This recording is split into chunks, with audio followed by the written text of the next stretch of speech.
If you don't have kids, you don't know how good you have it. You have no idea. You could die tomorrow. Everybody you know is devastated. Oh my gosh, a life cut short. They still had so much left to do. I die tomorrow, it's like his poor kids. I still got shit to do. No, you're a ghost. There's unfinished business. Just go into the light. I had to discuss my death plans with my wife, not how I'm gonna die, that's up to her, but what to do with the body. I want to be cremated, no wake. That's how I want to go. You ever gone to the wake for somebody who's cremated before? You've been to this waste of time. I stood in line one time, 2.5 hours. I didn't realize the guy was cremated. I got in the room and I was like, are you shitting me right now? I waited all that time to look at a box full of dirt, put him in a window, I'll bless myself as I drive by. This is... No, you're being rude. Closed casket, that's the most awkward wake, right? When they yell at you for trying to open it.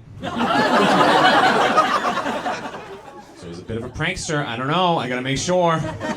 I don't want to kneel down and pretend to pray for the wrong guy. You know what I mean? You ever see the lady who dresses too sexy at the wake? You ever see her? She comes in, her skirt's too short, her cleavage is too awesome. I was in the receiving line one time, dressed as too sexy walks in. I was like, good, now I have to be sad and hide my erection. This is just like high school. This is fantastic. She came up, she gave me a big hug. She's like, oh, I'm so sorry for your loss. I was like, thank you, wake slut. Oh, yeah. That lady's trying to bury her husband. You're trying to find one. It's the circle of life.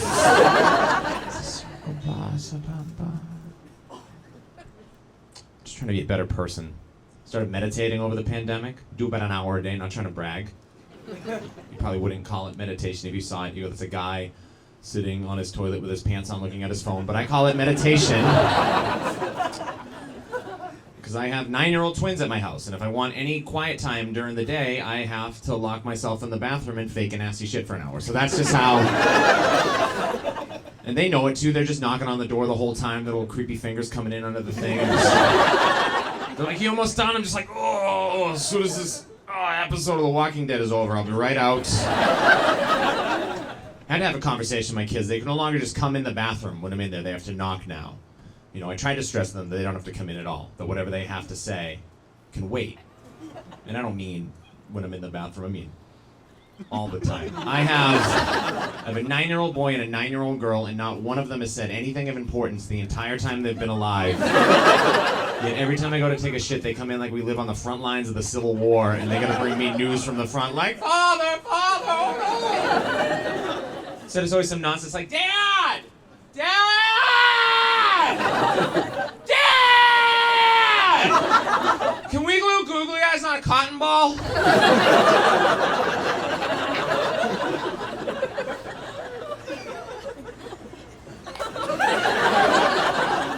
Are you asking if it's possible? Or are you guys looking for permission? Do you guys have a cotton ball? Where's the dog right now? What am I about to walk out to?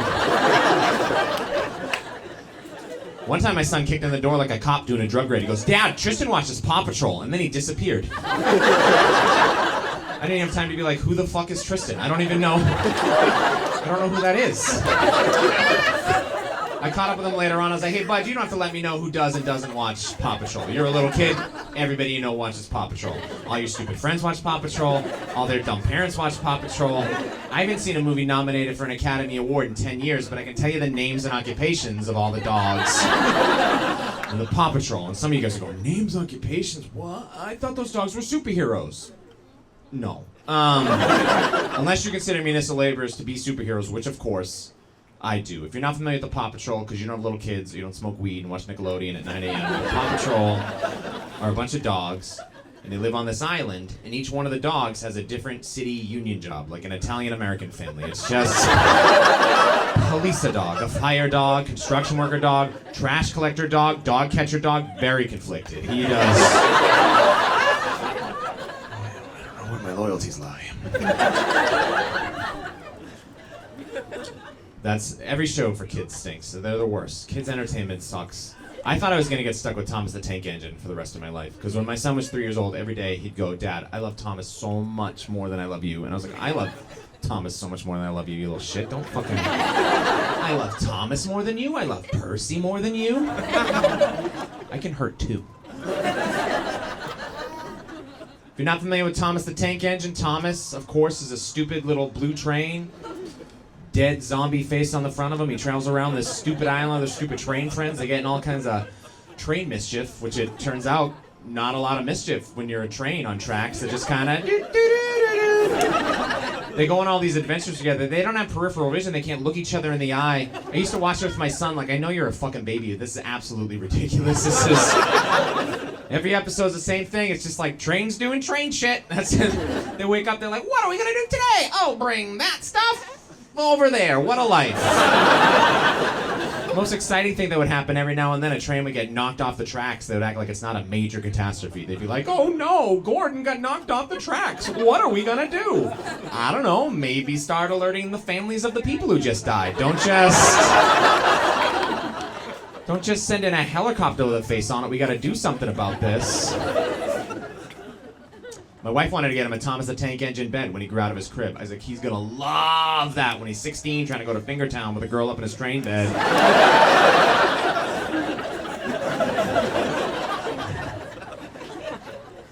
I'm not gonna lie, it sounds like the Civil War is breaking out behind me. The whole time that joke was going, I was like, did an a cappella convention just get out? Is it fucking barbershop week again? Fuck this goddamn city. This mayor, it was the nude bike ride? Is that what you just said? Yeah. Are you shitting me? Are you fucking... All you idiots paid to come here tonight, we could have been looking at fucking nude people. I have a hard enough time riding a bike clothed. I can't fucking imagine doing that shit with no clothes on. I'm 39 years old. I got 3 extra foot of ball bag I would not fucking be able to contend with. I'm not joking. You fucking young guys with your fucking A-cup nuts, you don't know about that shit, but a day's gonna come real soon where you're gonna have to sit down to scratch your balls too because you don't have chimp arms. That's where the fuck I'm at. So I'm not, can you fucking imagine riding a bicycle naked? Oh my God. I do have 3 extra foot of scrotum, by the way. I just got a vasectomy a couple weeks ago because I'm a good guy. I don't know. I got it on Friday, June 24th, 2022 at 9 a.m. Does anybody remember what happened at 10 a.m. on Friday, June 24th, 2022? That's right. The Supreme Court overturned Roe v. Wade, and every person in the world got on Twitter and was like, men, now is the time to step up and get your vasectomy. And I was like, sisters, way ahead of you. I saw this shit coming. Had nothing to do with me needing to get this in before my insurance deductible reset July 1st. Had nothing to do with that.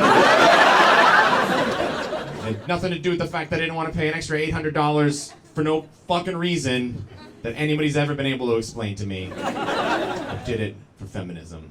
At the end of the thing, she goes, I just want to let you know you're not sterile yet. It's going to take about 3 months to clear the pipes. That's what my doctor said to me. She said, clear the pipes. Those are the words she chose when speaking to me. She said, you are too stupid to understand. And it was so condescending. I was like, give it to me straight, okay?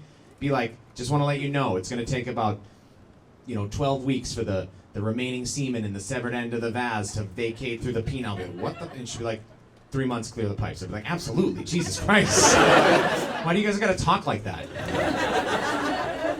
She goes, you're gonna come back for a semen analysis in 3 months. It's gonna take about 25 to 30 ejaculations before we know that you're sterile. I went home and told my wife, I was like, it's gonna take 25 to 30 times in 3 months. She was like, 25 to 30 times in 3 months? Is that even possible? I was like, yeah, is that even possible?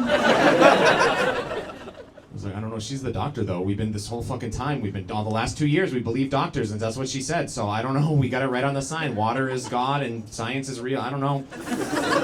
She said mostly mouth stuff too. I don't know why she said that, but something about vaginal enzymes. She's had mostly oral, so.